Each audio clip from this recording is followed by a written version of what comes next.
예, 하나님이 영광 받으신 귀한 찬양인 줄 믿습니다. 한 주간 평안히 잘 지내셨나 모르겠습니다. 이제 휴가도 거의 다 끝난 시점이 아닐까 싶긴 한데요. 여러분 여행 좋아하십니까? 예, 좋아하시죠. 요즘 여행 너무너무 좋아들 많이 하십니다. 싫어하시는 분들 있으시겠지만 그래도 국내 맛있는 거 먹으러 가시든 좋은 거 보러 가시든 아니면 또 해외로 많은 분들이 요즘 나가시죠. 해외여행객 숫자가 굉장히 많아졌습니다. 궁금해서 한번 찾아봤더니 2024년 우리나라에서 출국한 우리 국민들의 숫자가 얼마나 되나 봤더니 출국자 숫자가 2,872만 773명이었다 이렇게 말합니다. 이게 엄청난 숫자입니다, 여러분. 우리나라 전체 인구가 몇 만인지 아십니까? 2025년 기준으로 5,168만. 그러면 우리나라 절반보다 더 많은 숫자가 해외 나갔다 하는 겁니다. 물론 이 출국자 숫자에는 중복도 있을 거고 또 사업, 유학, 여러 가지 이유들이 좀 있겠지만 어쨌든 해외로도 여행을 이렇게 많이 가는구나 하는 건 우리가 대충 알 수가 있습니다. 여행은 여러 매력들이 있지요. 가서 맛있는 거 많이 먹는 거 즐거워하시는 분도 계시고 좋은 데 가서 인생 사진 남기려고 하시는 분들도 계시고 그리고 내가 너무 보고 싶었던 거 가서 내 눈으로 좀 봐야 되겠다 해서 가시는 분들도 계십니다. 여행을 하면 낯선 설레임들이 좀 있죠. 그런데 저도 여행을 많이 해보다 보면서 여행은 하면 할수록 또 어떤 게 묘미냐면 돌아올 때가 묘미인 것 같습니다. 해외여행이나 이런 걸 열심히 하고 집에 돌아와서 탁 앉으면 아이고 우리 집이 최고다 하시는 분들 계시죠. 돌아와서 탁 집에 돌아오는 그 느낌도 참 좋습니다. 해외 나갔던 분들이 한국 들어오시면 우리나라가 세계 좋은 데 다 가봐도 우리나라가 참 최고다 하시는 분들도 많이 계시죠. 제가 이제 몇 주 전에 이제 휴가를 다녀왔습니다. 여름 휴가가 저희 교육자들이 2주가 있는데 그 중에서 한 주를 먼저 썼습니다. 이번에 어디를 갔냐면 가족들과 함께 경주를 갔습니다.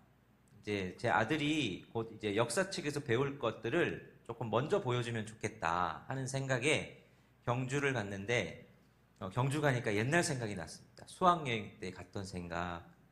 저는 이제 고향이 부산이다 보니까 저희는 소풍으로도 경주 자주 갔었거든요. 경주 가서 여기저기서 불국사 앞에서 단체 사진 찍던 곳 다 기억이 새록새록 나더라고요. 그래서 참 좋은 여행을 했는데 여행을 다 마치고 돌아올 때는 더 좋았습니다. 여행이 이제 쉽지가 않았습니다.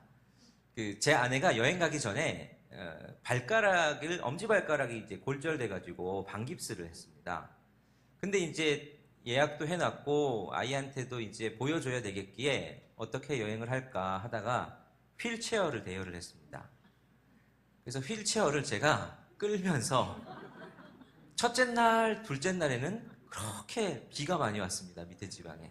그래서 우산을 쓰면서 한 손으로는 휠체어를 밀면서 그렇게 다니다가 셋째 날부터는 또 엄청난 폭염이 왔습니다.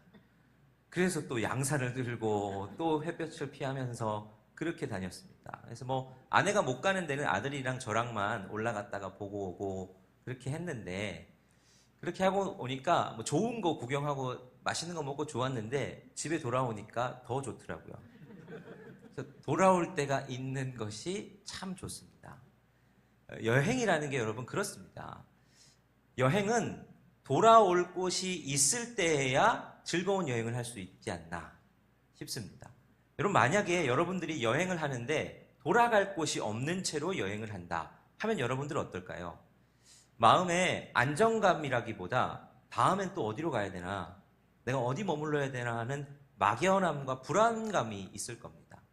물론 그게 좋아서 또 돌아다니는 사람들이 있지만 그것도 한두 번, 한두 달, 1, 2년이지 길어지면 길어질수록 삶이 지치죠.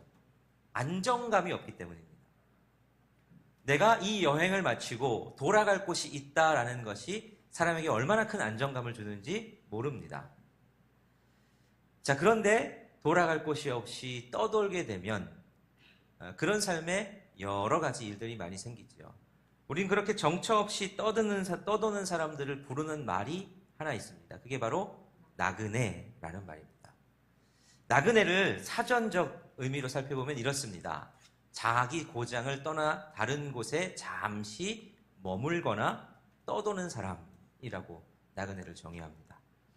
나그네는 말만 들으면 굉장히 낭만적으로 보입니다. 나그네처럼 이렇게 유유자적하게 살면 좋겠다 싶은데 사실 나그네의 삶은 그렇게 낭만적이지 않습니다.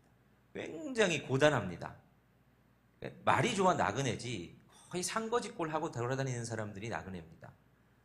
요즘 유튜버들 많아서 유튜버들은 막 세계 여행하는 여행 유튜버들 많죠.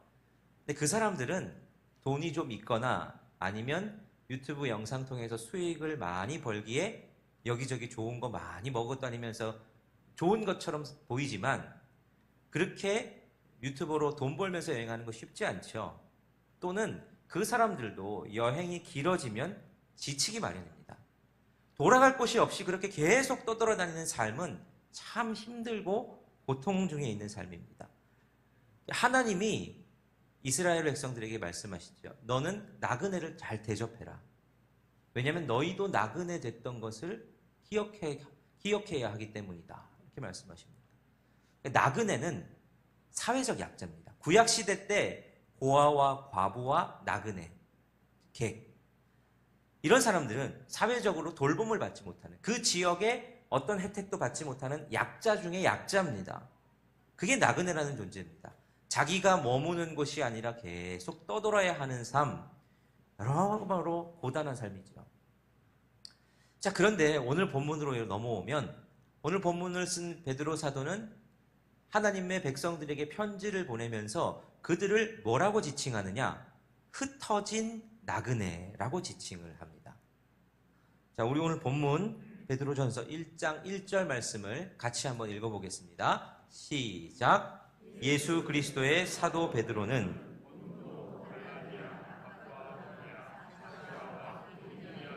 흩어진 나그네. 자, 베드로 사도가 뭐라고 말했냐면 본도와 갈라디아와 갑바도기아와 아시아와 비두니아에 흩어진 나그네라고 말하면서 이 편지를 받는 사람들에게 너희는 흩어진 나그네다 이렇게 호명을 하고 있는 거죠. 자, 여기서 흩어진이라는 것은 좀 이해가 됩니다. 왜냐하면 오늘 편지를 보내는 지역을 사도 바울이 언급하는데 본도, 갈라디아, 갑바도기아, 아시아, 비두니아 여기가 꼭 같은 개념은 아니고 사실 이게 조금 더 넓은 개념이긴 한데 우리가 이해하기 쉽게 생각하면 우리나라에서 경기도, 전라도, 경상도, 강원도 나누듯이 그런 주라고 할 수 있습니다. 여기저기에 있는 여러 그리스도인들에게 보내는 편지다 보니까 너희가 이 지역, 저 지역에 다 흩어져 있다 이렇게 생각할 수 있어서 흩어진이라는 건 이해가 갑니다. 또는 이 흩어진에서 우리가 생각하기는 이게 예루살렘 박해 때 예루살렘 교회에 있다가 예루살렘에 박해가 임하니까 디아스포라 유대인으로 쫙 흩어졌거든요. 그러니까 그때 흩어진 이들에게 보내는 편지다 생각하면 이해가 갑니다. 근데 오늘 본문은 사실 그런 본문은 아닙니다. 자, 오늘 본문은 잘 보면 나그네라고 표현을 합니다. 자, 이 나그네라고 왜 이들을 표현을 할까? 잘 생각해 보면 이들은 우리가 흩어진 예루살렘 교회 성도들이라고 생각할 수도 있겠지만 사실 베드로 전서를 쭉 읽어보면 이 수신자는 유대인들이 아니라 거기에 있던 이방인 그리스도인이라는 것을 알 수 있습니다.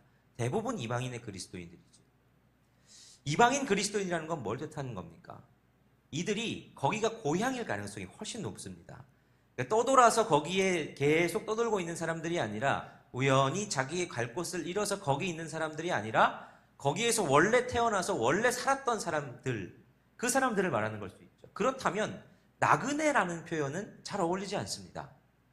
흩어진이라는 건 여러 지역에 나누어져 있으니까 그럴 수 있겠다라고 생각하지만 나그네라는 것은 이해가 안 가죠. 거기는 원래 거기 정착민이고 원래 거기 살던 사람들, 자기의 고향이 거기인 사람들인데 왜 그들을 보고 나그네라고 할까?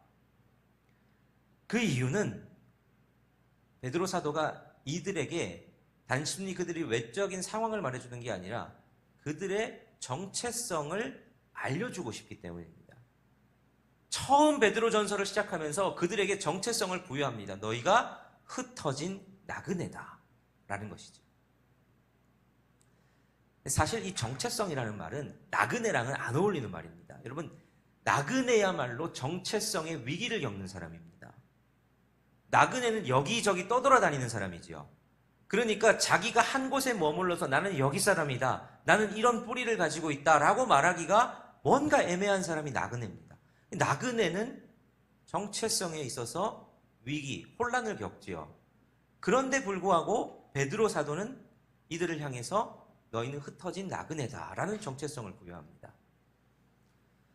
선교사님들이 해외에서 이렇게 선교를 하시는데 선교사님들의 삶도 힘드시지만 거기서 참 어려움을 겪는 게 선교사님들의 자녀입니다. 이 자녀들은 여러 가지 혼란을 겪는데 그들에게 있는 혼란 중에 하나가 이 정체성의 혼란입니다. 나는 어디 사람인가? 자기가 살고 있는 건 먼 타국, 이국인데 근데 자기는 또 한국 사람이거든요. 자기는 도대체 여기에 속한 사람인가? 거기에 속한 사람인가? 언어를 배우며 또 피부색이 다른 여러 상황 속에서 자신들의 정체성의 혼란. 선교사님들의 삶이 얼마나 풍요롭고 넉넉한 삶이겠습니까? 그런 여러 어려움 속에서 자기 부모는 자기가 헌신해서 왔지만 선교사님들의 자녀는 선택받아서 자기가 선택해서 간 게 아니라 그냥 태어나 보니 부모님 따라가 보니 거기 살게 된 거거든요. 정체성의 혼란을 가집니다. 이 정체성의 혼란이 사람을 참 힘들게 하죠. 근데 정체성의 혼란은 그분들한테만 있는 게 아닙니다. 우리에게도 있습니다. 자, 여러분은 여러분 스스로를 어떻게 정의할 수 있겠습니까? 여러분의 정체성이 뭡니까? 라고 물으면 여러분은 어떻게 대답하시겠습니까? 정체성을 결정짓는 여러 가지가 있을 겁니다. 자기의 역할들도 있지요. 나는 누군가의 아내이고 남편일 수 있습니다. 나는 누군가의 아들이고 딸일 수도 있죠. 나는 누군가의 엄마고 아빠일 수 있습니다. 또는 나는 대한민국 국민이기도 하고 나는 어떤 직업을 가진 사람일 수 있습니다. 이런 외부로부터 역할들이 주어진 나의 정체성도 있지만 우리가 가장 고민해야 될 건 내가 그리스도인으로서 나는 도대체 누구인가 하는 정체성입니다. 여러분, 이 정체성이 다른 역할들을 다 포괄하는 정체성 될 수 있습니다. 나는 그리스도인으로서 어떤 아빠이고 엄마인가? 나는 그리스도인으로서 어떤 아내이고 남편이고 어떤 시민이고 나는 도대체 그리스도인으로서 누구인가 하는 이 정체성, 그것에 대해서 오늘 베드로 사도는 뭐라고 우리에게 말씀하시느냐? 너희는 흩어진 나그네다 라는 정체성을 우리에게 부여해주고 있더라 하는 거지요. 자, 그런데 성경에서 우리를 나그네라고 표현하지만 단순히 우리는 아무 목적 없이 떠도는 나그네는 또 아님을 말씀합니다. 우리가 흩어진 나그네라고 할 때 이 나그네로서 어떤 특징이 있느냐? 히브리서 11장 13절 14절은 이렇게 말씀합니다. 우리 함께 한 목소리로 읽겠습니다. 시작. 이 사람들은 다 믿음을 따라 죽었으며 약속을 받지 못하였으되 그것들을 멀리서 보고 환영하며 또 땅에서는 외국인과 나그네임을 증언하였으니 그들이 이같이 말하는 것은 자기들이 본향 찾는 자임을 나타냅니다. 자, 믿음의 조상들, 그들은 땅에서는 외국인과 나그네였다라고 말합니다. 그들의 조상부터 하나님이 주신 땅에서 살았지만 그들은 외국인과 나그네 같은 삶이었다라고 정의하죠. 그리고 그들은 그 외국인과 나그네 같은 삶에서 자기들이 본향 찾는 자임을 나타냈다라고 말합니다. 그러니까 나그네로서의 정체성을 가지고 살고 마치 외국인처럼 그렇게 살았는데 그들은 그 삶을 통해서 또 뭘 나타냈느냐? 본향을 찾는 자임을 나타냈다는 겁니다.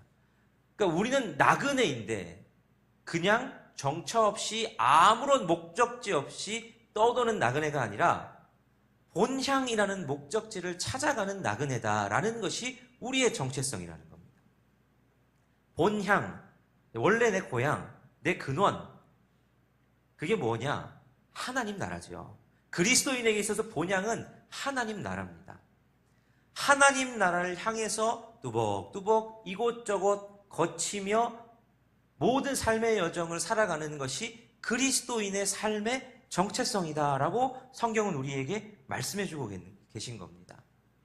근데 이 정체성을 잃어버리면 그때부터 문제가 됩니다. 그리스도인들이 나는 나그네지, 나는 여기저기 흩어져서 본향 찾아가는 나그네지 라는 걸 잃어버리면 어떻게 됩니까? 나는 이 땅에서 내가 지금 발 딛고 사는 이 땅이 내가 영원히 거할 곳으로 생각합니다. 그래서 이 땅의 것을 움켜쥐려고 노력하고 이 땅의 사람들이 다 사는 방식대로 살려고 노력합니다. 그런데 반대로 우리가 우리의 정체성을 굳건히 붙잡고 나는 나그네지, 나는 본향 찾아가는 나그네지 라고 하면 살면 내가 잠시 머무는 이 땅의 것에 그리 크게 욕심내지 않습니다. 오히려 하늘의 것, 하나님 나라의 가치에 욕심을 내지요. 거기서 취하고 얻을 것에 욕심을 냅니다. 이 땅의 방식대로 다 살아가지 않습니다. 하나님 나라, 내가 거기 내 본향, 나는 본향에 속한 존재인데 그 방식대로 살아야지. 그러면서 그 방식대로 살아가는 사람이 되는 거죠. 그게 그리스도인이 나그네로서의 정체성을 붙잡을 때 일어나는 일입니다. 근데 그걸 놓치면 전혀 세상과 구분되지 않는 그냥 이 땅에 발을 딛고 이 땅에 속한 사람으로 살아가게 되는 거죠. 나그네를 영어로 트래블러라고 할 수 있지만 또 다른 표현으로 스트레인저라고 표현합니다. 이상한 사람이라는 거죠. 스트레인저에서 R을 빼면 스트레인지, 이상하다는 게 됩니다. 그 삶을 보면 이상한 거죠. 세상 사람들이 나그네의 삶을 보면 우리와 같은 삶이 아니라 뭔가 이상한, 저 사람은 뭐 저렇게, 우리는 중요하다고 붙잡는 걸 전혀 가치 있게 여기지 않고 뭐 저렇게 뭐가 믿는 데가 있어서 저렇게 살아가나 하며 사람들이 이상하게 여길 만한 사람, 이상하게 여길 만한 삶을 살아갑니다. 그게 나그네라는 사람의 삶입니다. 그 삶이 결코 편하지만은 않습니다. 여러분 앞에서도 말씀드렸지만 나그네의 삶은 고단합니다. 하나님이 이스라엘 백성들을 출애굽할 당시에 이스라엘 백성들은 애굽에서 객으로 원래 있어야 됐습니다. 근데 그게 거기 애굽이 너무 좋다고 거기를 붙잡고 내가 여기 영원히 살아야지 하는 순간 거기에 노예가 되어버렸습니다. 출애굽기에서 처음 시작하는 게 그 상황이죠. 애굽의 노예가 된 상황. 그래서 하나님이 그들을 끄집어내십니다. 너 거기 영원히 머물 존재가 아니라고. 그래서 광야의 여정을 40년 동안 돌리시죠. 광야 여정이 여러분 어디 쉬웠겠습니까? 광야 여정은 너무 어렵죠. 마실 물도 제대로 없고 먹을 것도 제대로 없고. 그런데 사람들이 보기에 이스라엘 백성들이 광야에서 40년을 지내는 게 너무 이상해 보이는 겁니다. 200만 명도 넘는 그 대민족이 광야에서 도대체 뭘 먹을 거며 뭘 마시고 어떻게 사나 싶은데 그들이 삽니다. 그러면서 자기들과는 전혀 다른 이상한 삶의 기준과 방식과 율법들을 가지고 살아내는 아주 이상한 민족이죠. 그러니까 이스라엘 백성들이 지날 때마다 에돔이나 이런 나라들이 그들을 두려워합니다. 이상하게 여기죠. 자기들과 다른 삶을 살거든요. 나그네의 삶은 고통과 고난이 있습니다. 근데 그냥 거기서 고통과 고난이 있는 삶만은 아닙니다. 오늘 이 나그네로서의 두 번째 특징을 2절에서 베드로 사도는 말씀해 주십니다. 2절 말씀 같이 한번 읽겠습니다. 시작.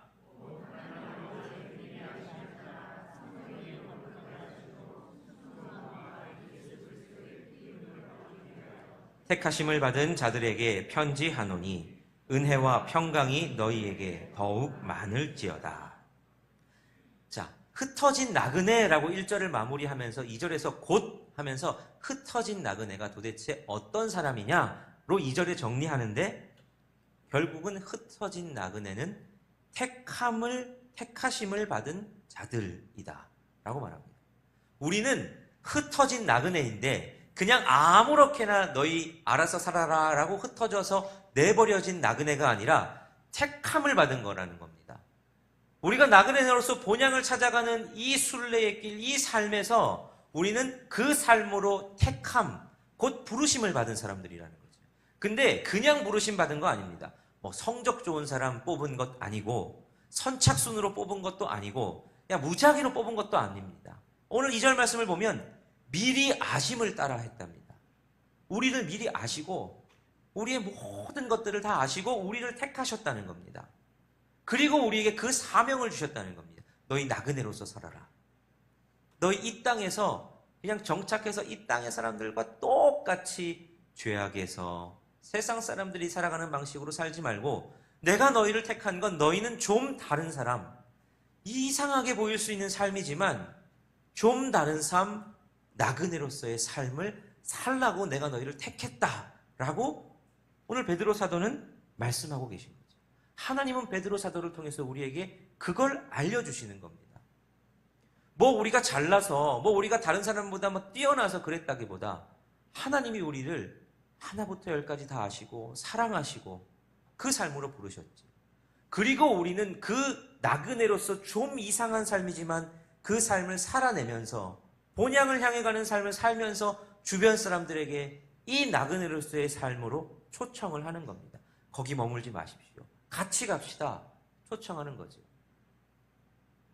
그래서 철로 역정, 존 버년이 쓴 이 철로 역정이라는 책을 보면 이 주인공 크리스찬이 그 나그네로서의 삶의 부르심을 받고 길을 떠나는 여정, 본향에 이르는 여정을 기록하고 있죠.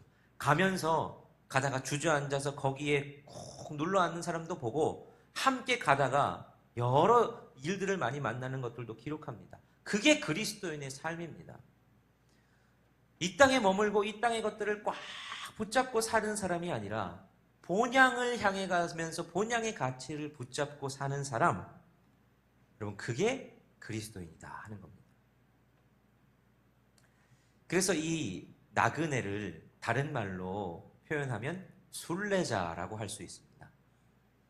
이 순례자라는 말은 이런 뜻입니다. 종교적 목적을 지닌 여행을 위해 일상에서 벗어나 신앙심을 고취하고 종교적 경험을 얻고자 하는 이.